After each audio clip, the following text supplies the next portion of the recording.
Bueno, para nosotros como Casa de la Cultura es un gusto poder apoyar esta actividad de la Oficina Municipal de la Mujer que tiene que ver con la historia de las mujeres en Tarapacá, la identidad, la memoria, en este mes tan especial para la causa de las reivindicaciones del género femenino, que es el mes de marzo.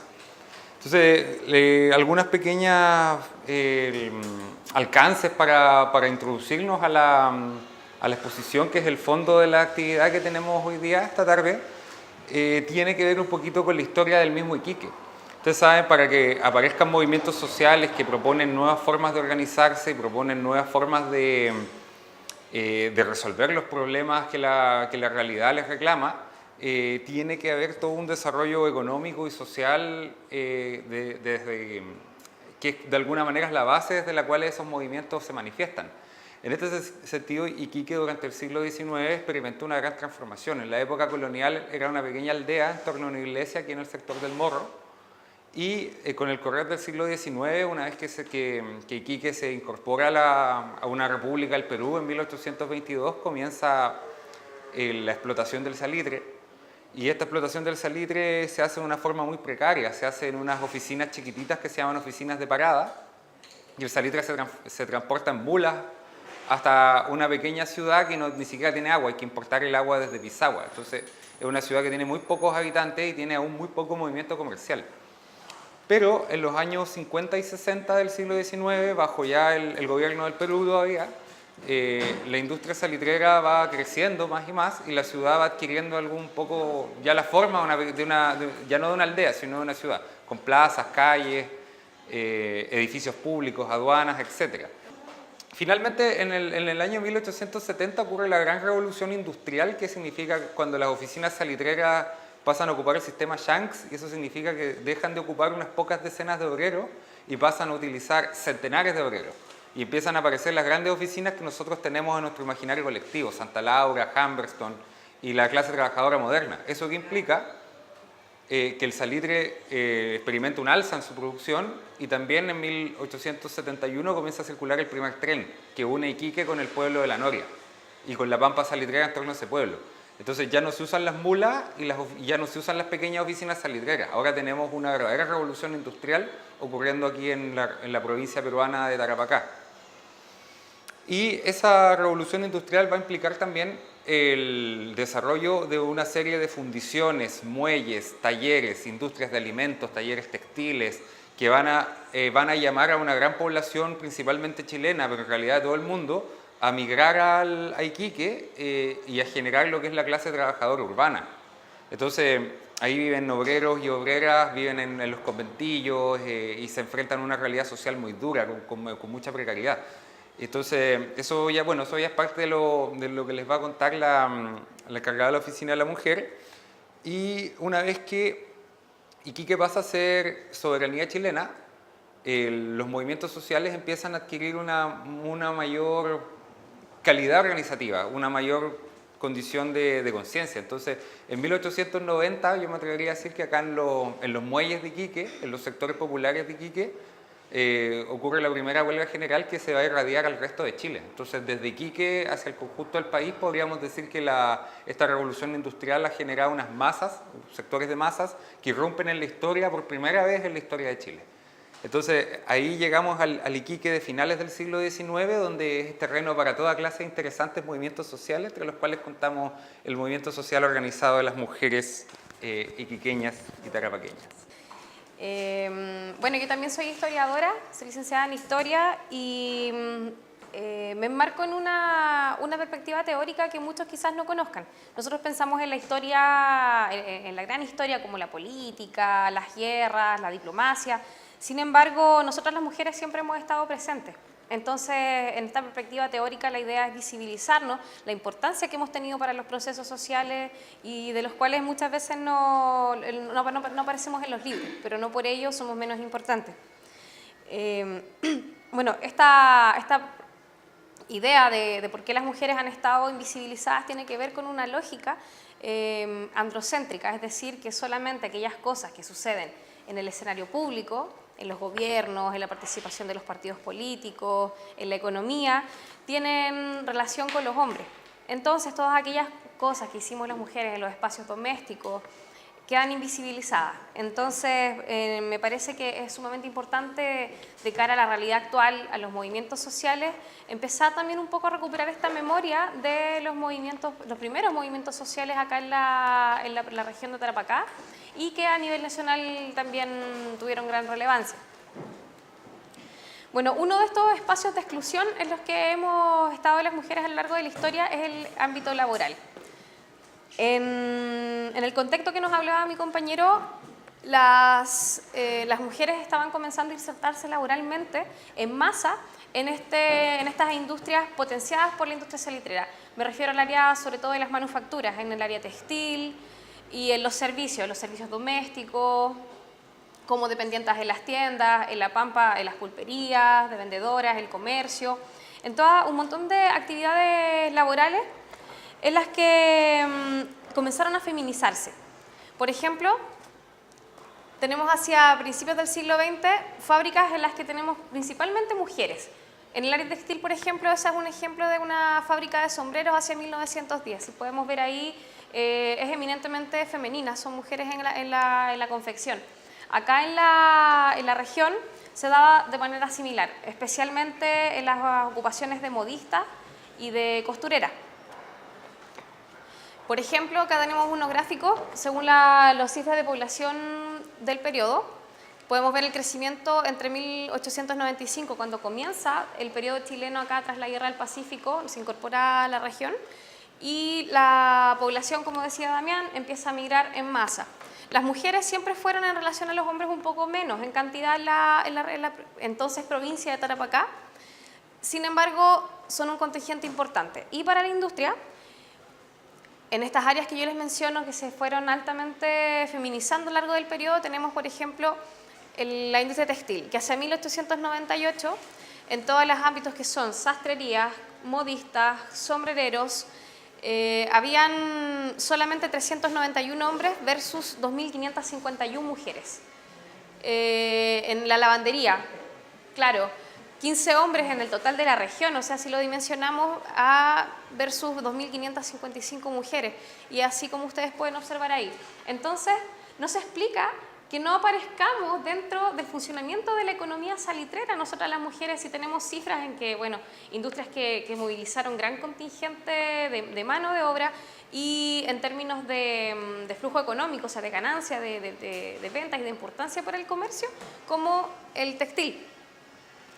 En este contexto, las condiciones laborales de las mujeres, por supuesto, al igual que los pares varones, fueron muy precarias. Además del abuso laboral que sufrían en el espacio de trabajo, la prensa obrera denuncia abusos físicos, violencia física, violencia sexual contra las mujeres por parte de los patrones, condiciones de insalubridad en los talleres, mucha humedad que generalmente causaba muchas enfermedades como la tuberculosis, enfermedades a la piel. Teníamos también muchas críticas al trabajo femenino de parte de muchos sectores sociales. No era muy bien visto que las mujeres trabajaran fuera del hogar. Se consideraba que abandonaban a la familia, abandonaban a los hijos, que era perjudicial, que las ponían a andar tarde en la noche. Incluso, no sé, hay un vínculo, una asociación que se hacía entre que la mujer que trabajaba era poco menos que una prostituta. Pero ingresó aún así, pese a todas esas barreras morales, con fuerza y en cantidad a la mano de obra. Otro problema grave del periodo era la inferioridad salarial. Según estadísticas, en este periodo, el salario de una mujer por el mismo trabajo que un hombre podía llegar a ser hasta 1/3 más bajo, por las mismas horas de trabajo. Contamos con jornadas laborales, tanto para hombres y para mujeres, de alrededor de 12 horas. Y además de ello, las mujeres, al igual que muchas hoy en día, cumplen una segunda jornada laboral, que es en la casa.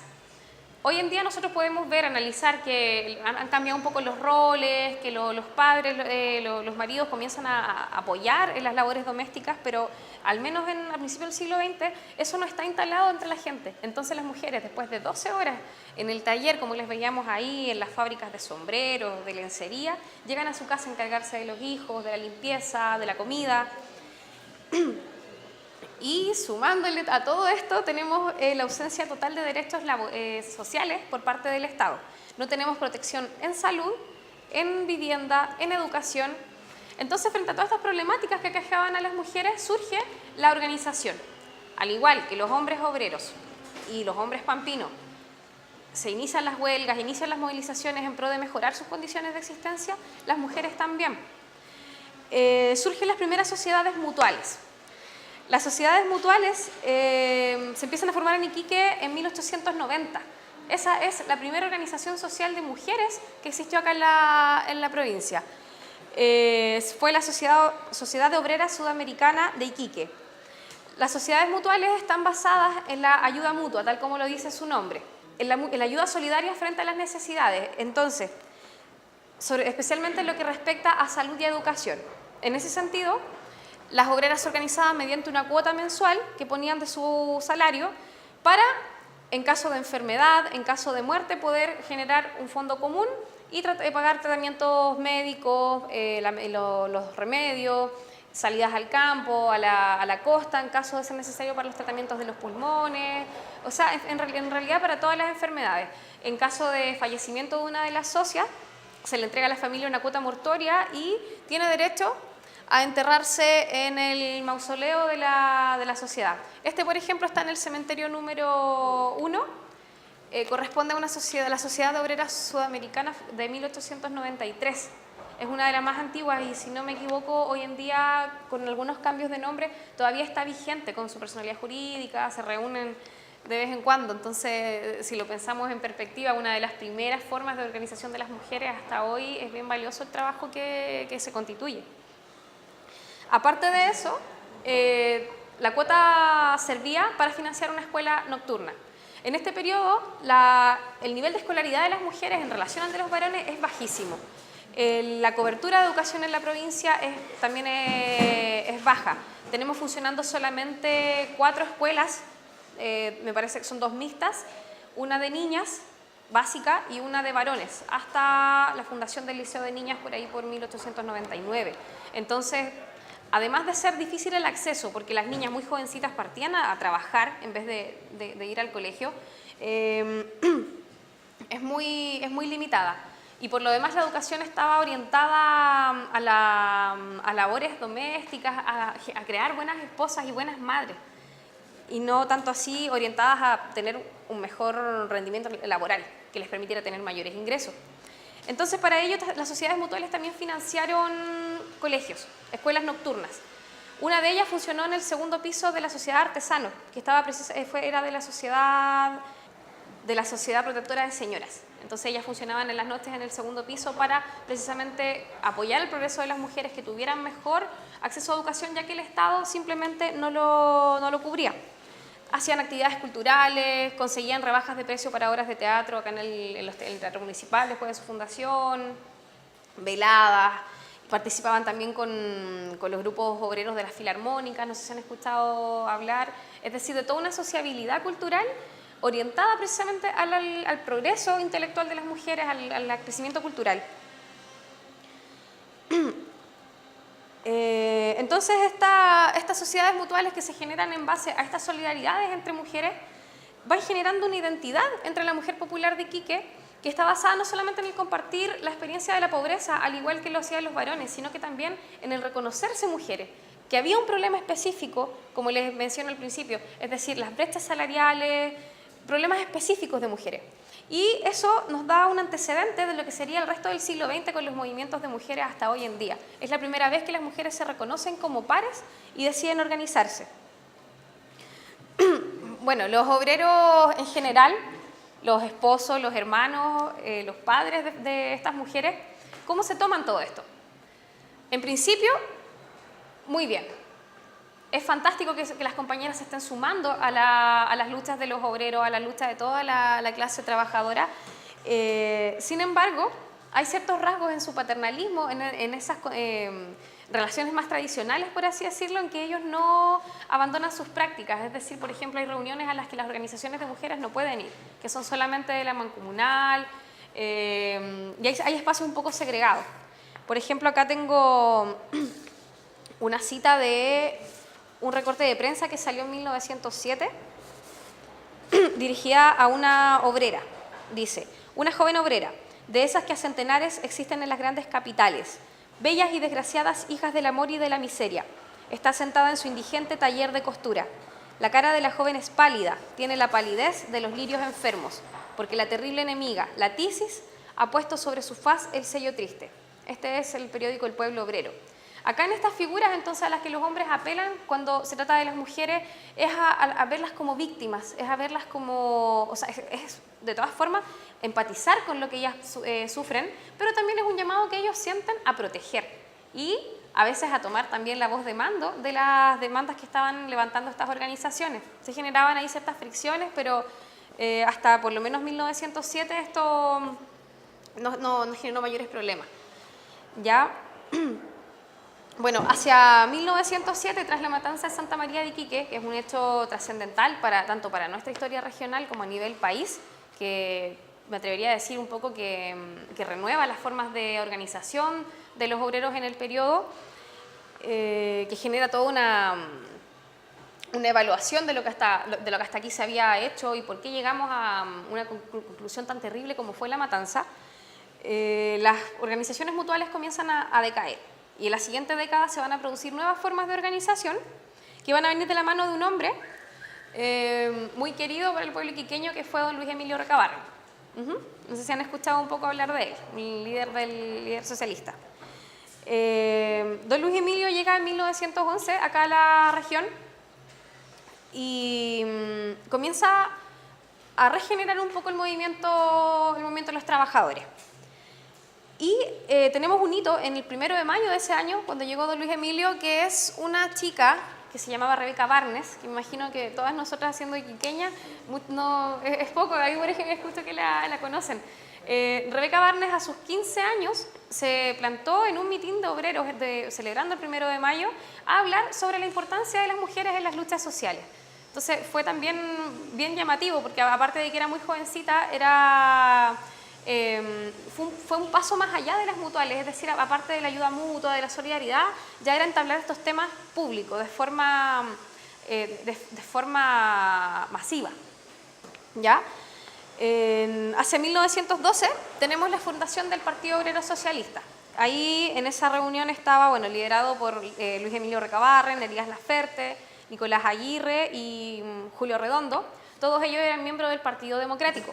Fue un partido que apoyó mucho las luchas de las mujeres y que ya llegado a 1912 un poco esta fracción se radicaliza. Y en esa coyuntura está presente una mujer, que es la compañera de Recabarren, es su pareja, es la Teresa Flores, que acá en la fotografía, si pueden apreciar, hay dos mujeres en el rincón. No sé cuál de ellas es Teresa Flores, hay tres, acá hay otra. Seguramente. Y comúnmente se dice que fue la única que estaba presente en la asamblea. Me parece más bien que ella fue la única que firmó el acta, pero había más mujeres en esa fundación. Entonces este nuevo Partido Obrero Socialista mantiene su apoyo a las luchas de las mujeres, a todas sus demandas, a todas sus posturas, mediante la prensa, mediante el teatro y la poesía que don Luis Emilio desarrolló muy prolíficamente acá en la región.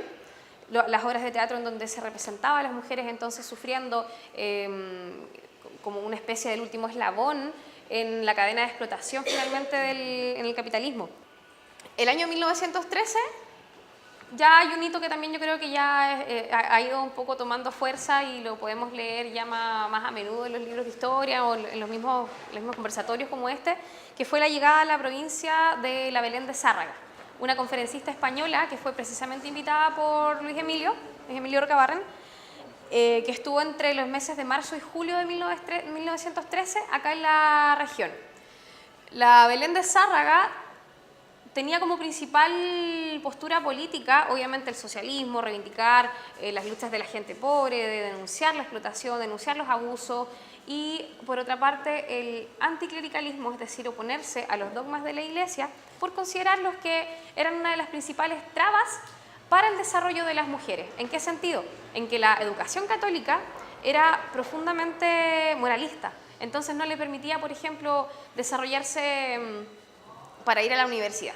Ya a 1913 ya contamos con un decreto de ley, el decreto Munategui, que permitía que las mujeres ingresaran a los estudios superiores, pero la educación entonces, al calor del sesgo religioso, más bien las orientaba a reproducir sus roles tradicionales al interior del hogar. Y bueno, eso es un pensamiento que también está bastante extendido, difundido entre la clase obrera tarapaqueña, en Chile en general. Entonces Belén de Zárraga estuvo entre los años, o sea, entre los meses de marzo a julio de 1913, dio 8 conferencias acá en la región, dio 5 acá en Iquique y 3 en La Pampa. La primera que hizo se realizó acá en el Teatro Municipal. Lo llamativo de esa primera conferencia es que era tanta la expectación que se generó, llegaron más de 800 personas, que fue tal que el regimiento Carampangue se acuarteló por orden del gobierno local, por temor a que hubieran motines, a que hubiesen saqueos y que se descontrolara un poco el movimiento. Y lo peor, que la gente se tomara valentía y fueran a atacar la vicaría. Entonces tenían a todos ahí los militares del regimiento acuartelados esa noche. Bueno, en total de sus 8 conferencias en la región se congregaron más de 2.000 personas. Fue un hito en cuanto a, bueno, principalmente por la convocatoria, pero para el movimiento de mujeres es trascendental, puesto que es en esta coyuntura en que la Teresa Flores, junto a otras revoltosas, como les podríamos llamar, a otras mujeres luchadoras, que ya estaban, que quizás no tenemos a ciencia cierta, porque los documentos, como les digo, no aparecemos en los libros de historia, no sabemos cuántas de ellas también pudieron haber pertenecido a las anteriores mutuales. Y ellas deciden organizarse entonces en los Centros Librepensadores Femeninos Belén de Zárraga, en donde van a dar un salto hacia un discurso más radical respecto de la condición de la mujer. Ya no se va a tratar solamente de ayudarse mutuamente, sino que es demandar de parte del Estado, demandar de parte de la sociedad reconocimiento a sus derechos, a la igualdad salarial, a la educación, etc.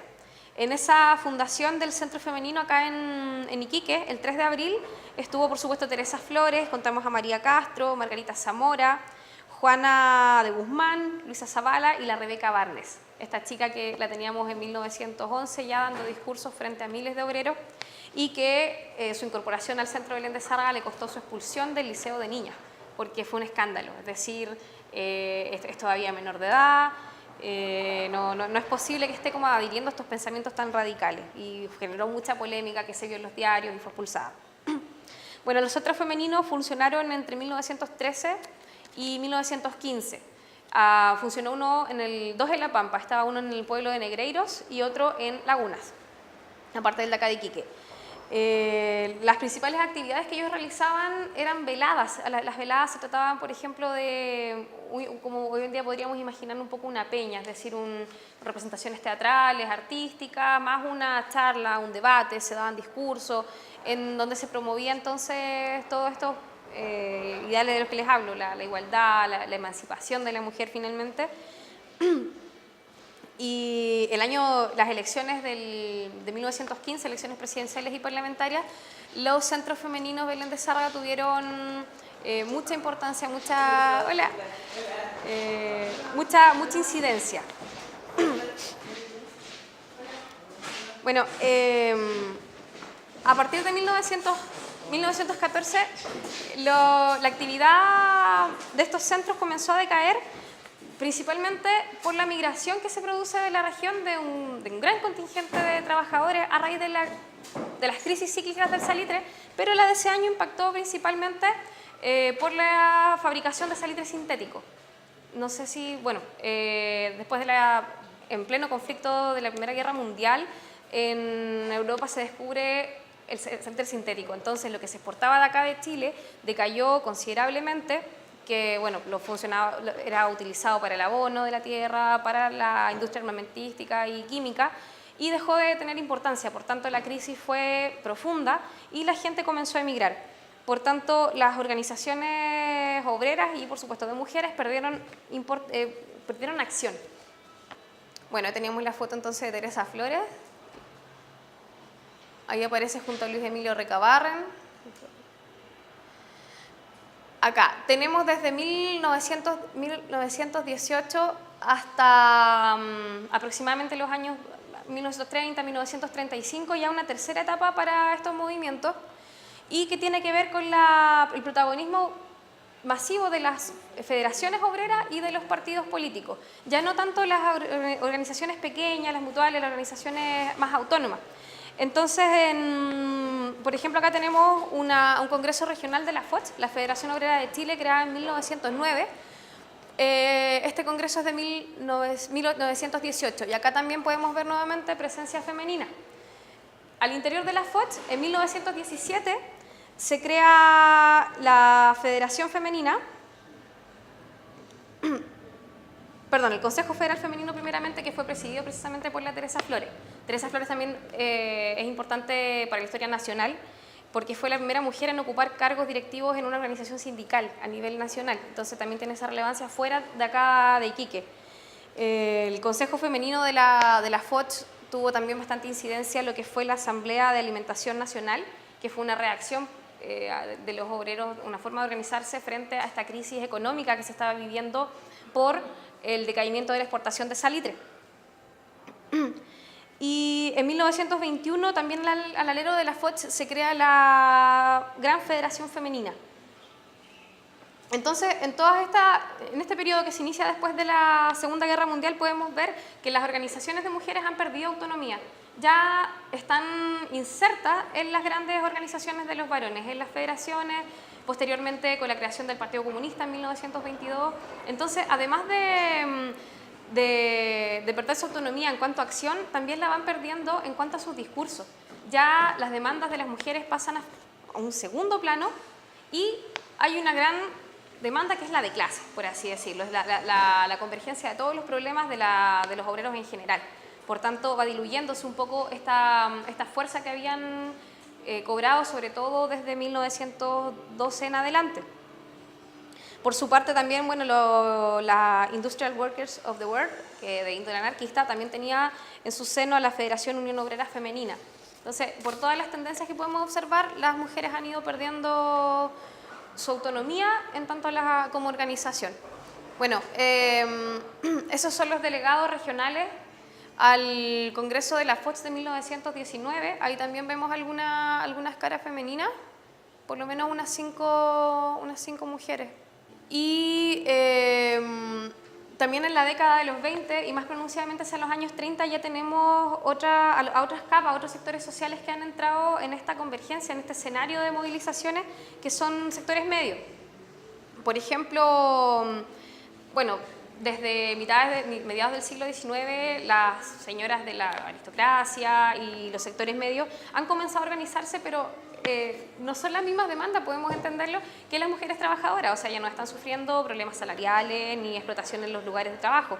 Ellas se organizaron en clubes de lectura, en organizaciones de caridad.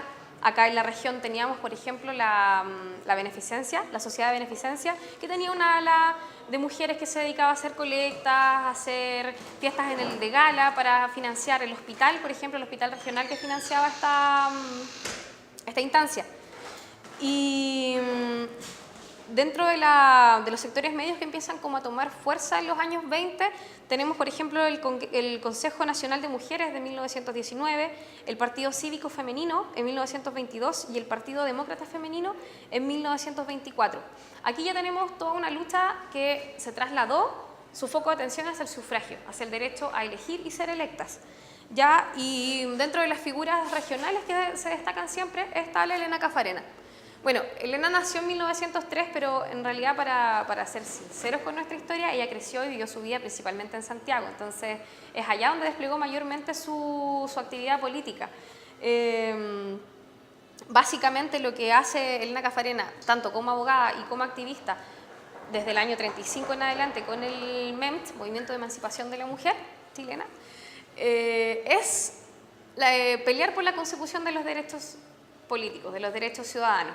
Y a su vez tienen una forma de relacionarse con las mujeres trabajadoras un poco más desde el asistencialismo, desde fomentar la higiene, el mejor cuidado de los niños, la alimentación, pero, o sea, vemos entonces el contraste que se da entre la autonomía de las mujeres a principios de siglo en las mutuales y luego los centros femeninos Belén de Zárraga, con un discurso que apuntaba totalmente a su emancipación, y acá un poco está más inserto en un modelo político llamado más macro, que no engloba solamente temas de mujeres.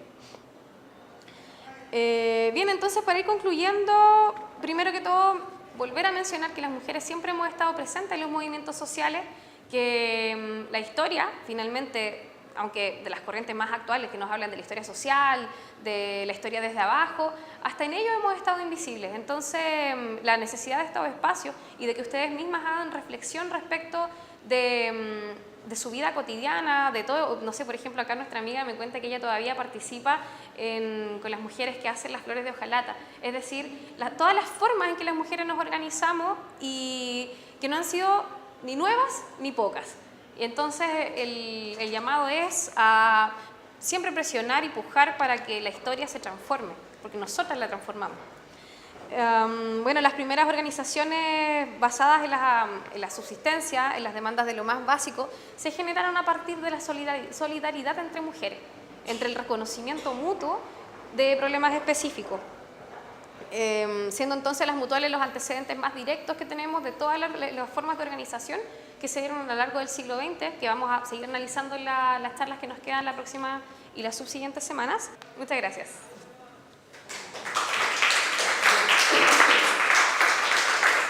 No sé si hay preguntas, comentarios. La mujer ha costado mucho también a través de estos años porque también ha tenido un papel fundamental en la Iglesia Católica, que nos ha parado muchas cosas en nuestra demanda. Fue tan así en el siglo cuando ustedes también estudiaron esta parte que también se ponía muchas cosas en la Iglesia Católica. Mira, durante desde la historia republicana de Chile, no, incluso sé que nos podemos ir más atrás, desde la colonia, la Iglesia Católica estuvo a cargo de la educación femenina hasta 1860, cuando empieza un proceso de laicización general en la sociedad. Sin embargo, la carga moral y la tutela moral que jugó la Iglesia Católica fue generalizada durante, me atrevería a decir, que hasta hoy en día. Entonces la pelea que daban en ese minuto era por algo tan elemental como recibir una educación que las preparara para el futuro laboral, para insertarse socialmente en otras actividades que no fuera el hogar. Entonces hoy en día ya contamos con educación superior, pero en ese minuto estaba bien limitado. Por ejemplo, a la Belén de Zárraga, cuando llega acá a Chile, los diarios de provincias en Valparaíso, antes de que ella siquiera pisara las regiones, ya estaban advirtiendo del peligro, llamando a los hombres, diciéndole que las mujeres se les iban a ir de la casa, que venía esta prostituta a meter ideas nefastas en la cabeza. Y en realidad, hacia gran parte de las organizaciones de mujeres, bueno, hablando fuera de acá de la región, la Iglesia las combatió con esos discursos, incluso a las mutuales en otras regiones, que acá las vemos que son bastante inofensivas, si se quiere decir de alguna forma, es decir, enfrentar en común la carestía de la vida, la miseria de la vida, se la consideraba como peligroso que la mujer saliera de su casa a una organización de índole social, política. Adelantando, pero que en realidad se notaba mucho la diferencia de clase de la mujer. O eran de muy buena posición o de bajo estrato, no había un término medio de mujer. Claro, precisamente fueron esos sectores medios, como lo mencioné, fue la labor que realizó mucho el MEMT, que abogaba por la emancipación de la mujer, estamos plenamente de acuerdo, pero también tenía esta visión como un poco paternalista hacia las mujeres de sectores populares. Había que educarla, tratarla un poco como, no caridad, pero de ayuda. Y no era vista 100% como un igual. De hecho, en el MEMS está conformado en su mayoría por mujeres profesionales que ya tienen sus propios ingresos. Entonces, claro, es distinta la posición desde la que ellas se movilizan. Es distinta. Incluso de la mujer chilena en general, acá en el país poco se escribía la mujer en la más de 40 escritores. ¿Por qué? Porque dice que el clero lo impedía, y la historia estaba escrita solo para los militares, los ricos y el clero. Y más que nada el clero se oponía a que se hablaba de la mujer. Pero la mujer desempeñaba también diferente, aparte de trabajar en su casa, también trabajaba afuera para poder ayudar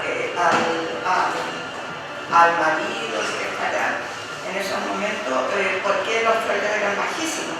Entonces se desempeñaban algunas como vendían verdura, hacían pan, trabajaban podían hacer en la administración como lavando platos, ayudando en la cocina, o bien también tenían en su casa, daban pensiones a los solteros. Lo otro también que en ese tiempo, o sea, es importante destacarla cuando aparece Elena Casarena, que ella fue una de las primeras mujeres iquiqueña, que su padre, su vida toda, o sea, su padre era empresario acá en Iquique. Ella fue la primera mujer profesional y que se preocupó de que la mujer surgiera. Fue a estudiar y se recibió de abogada. Y ella fue la que empezó con los primeros movimientos, se puede decir, de educar, se puede decir, políticamente a la mujer. Hacer todos estos movimientos sociales que empezaron con ella y también con una... Emilio Recabarren también trajo a una mujer española, no me recuerdo el nombre. La Belén de Sárraga. ¿Ah? La Belén de Sárraga. Sí, la trajo a Iquique y después a las oficinas sanitarias. Y de allí comenzaron los movimientos sociales y a agruparse las mujeres acá en el norte de Tarapacá. Eso es más o menos lo que yo sé de oída, por lo que siempre he conversado con mi familia, con las personas, los profesores, y después que tomé unos cursos de patrimonio cultural salitero en la UNAP, donde una profesora precisamente se encargó de hablarnos de lo que fue la mujer, o sea, ver a tomar en cuenta la mujer también. En un comienzo se trajeron así grupos de mujeres del sur cuando empezaron a trabajar las saliteras, y era para las ser instituidas. Sí, ahí vamos a hablar sobre la mujer pampina y los trabajos realizados en La Pampa. Claro, siempre se vio como que el trabajo que realizaban las mujeres era secundario, era un aporte familiar, era un ingreso extra. Sin embargo, no se toma en cuenta, la historiografía no toma en cuenta la tasa de abandono de los jefes de hogar, no toma en cuenta las tasas de viudez, las tasas de orfandad. Entonces hay muchos casos, demasiados me atrevería a decir, en que las mujeres, al igual que hoy en día, eran jefas de hogar y el ingreso menor que el del hombre por el mismo trabajo era el único ingreso de la familia. Entonces, claro, por considerarlo como que la mujer desarrolla siempre labores reproductivas, al caer en la casa, que tiene que ver con la crianza de los hijos, y entonces el trabajo resulta ser una actividad eminentemente masculina. Entonces, por esa dicotomía, por esa separación como de las actividades, es que se ha tendido a representarnos entonces a nosotras no como trabajadoras, sino que apoyo al ingreso familiar en esta época. Bueno, para cerrar un poco la idea que nos plantea la amiga, bueno, me escapo un poco del tema que iba a tratar hoy día, pero la educación acá en la región, la educación femenina, estuvo marcada por tres aspectos. Claro, desde 1860 la educación primaria es obligatoria, mixta, pero como les dije en algún minuto, habían solamente 4 escuelas y funcionaban de forma intermitente, es decir, a veces uno ve en los documentos porque no hay profesora, porque no hay derechamente mesas, porque los desagües de las instalaciones estaban colapsados, o porque simplemente el gobierno local, la intendencia, no había pagado el arriendo del establecimiento, que era privado, es decir, ni siquiera había un espacio estatal donde se impartiera la educación mixta y de mujeres. Y otra cosa bien importante es que también estuvo muy diferenciada según segmentos económicos. Las niñas que pudieron ingresar al liceo de niñas, cuando al principio fue privado, luego pasó por otro proceso, estaba orientada a la educación superior. Tenía otro programa educativo, por así decirlo. En cambio, las chicas de sectores populares iban a la escuela superior, la 1 y la 2, Escuela Superior de Niñas, en donde aprendían un oficio. Entonces ahí, bueno, en los periódicos nos habla de la oportunidad que tienen las jóvenes pobres, las jóvenes desvalidas, de aprender el oficio de corseteras, de bordado, es decir, para insertarse precisamente en estas áreas, como vimos, que ya estaban altamente feminizadas y que finalmente contribuía como a engrosar la mano de obra femenina muy mal remunerada en esas áreas. Bien, estimadas, les agradezco mucho por su presencia aquí. Las dejamos entonces invitadas para el próximo miércoles 22, que vamos a tratar el tema de las mujeres pampinas y sus movimientos, y el 29, las mujeres en los últimos 50 años en Iquique. Muchas gracias.